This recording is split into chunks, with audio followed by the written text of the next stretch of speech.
Shalom Bapak Ibu yang terkasih di dalam Tuhan.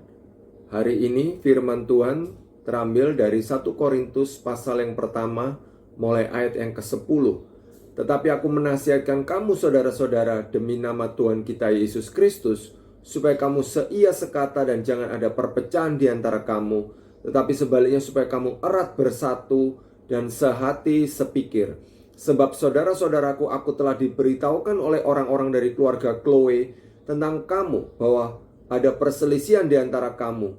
Yang aku maksudkan ialah bahwa kamu masing-masing berkata, aku dari golongan Paulus, atau aku dari golongan Apolos, atau aku dari golongan Kefas, atau aku dari golongan Kristus.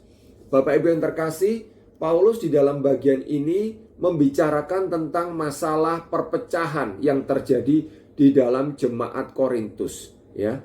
Jadi mereka mengalami perpecahan karena mereka lebih mengutamakan satu pemimpin, ya. Mereka lebih fanatik mendukung satu pemimpin, misalnya Paulus atau Apolos atau Kefas, bahkan juga Kristus, dan menganggap pemimpin-pemimpin yang lain itu tidak seperti yang mereka harapkan. Nah, Bapak Ibu yang terkasih, di dalam kehidupan kita, baik di dalam gereja maupun di dalam keluarga, yang namanya masalah, konflik, bahkan sampai perpecahan, itu sangat-sangat mungkin terjadi. Bahkan mungkin ada di antara kita yang sedang mengalaminya.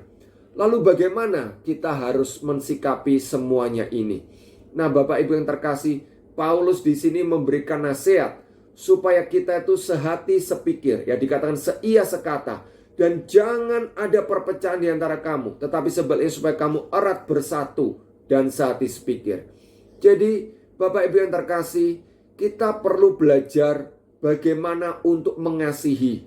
Bagaimana juga kita bisa rendah hati. Mengasihi orang-orang yang menjengkelkan, orang-orang yang tidak bisa memahami kita, tentu tidak mudah. Itu sebabnya kita butuh kebergantungan kepada Allah, ya. Itu sebabnya kita butuh buah roh. Kita membutuhkan Roh Kudus bekerja untuk menghasilkan buah kasih itu di dalam hidup kita. Karena memang kita nggak sanggup mengasihi sesungguhnya.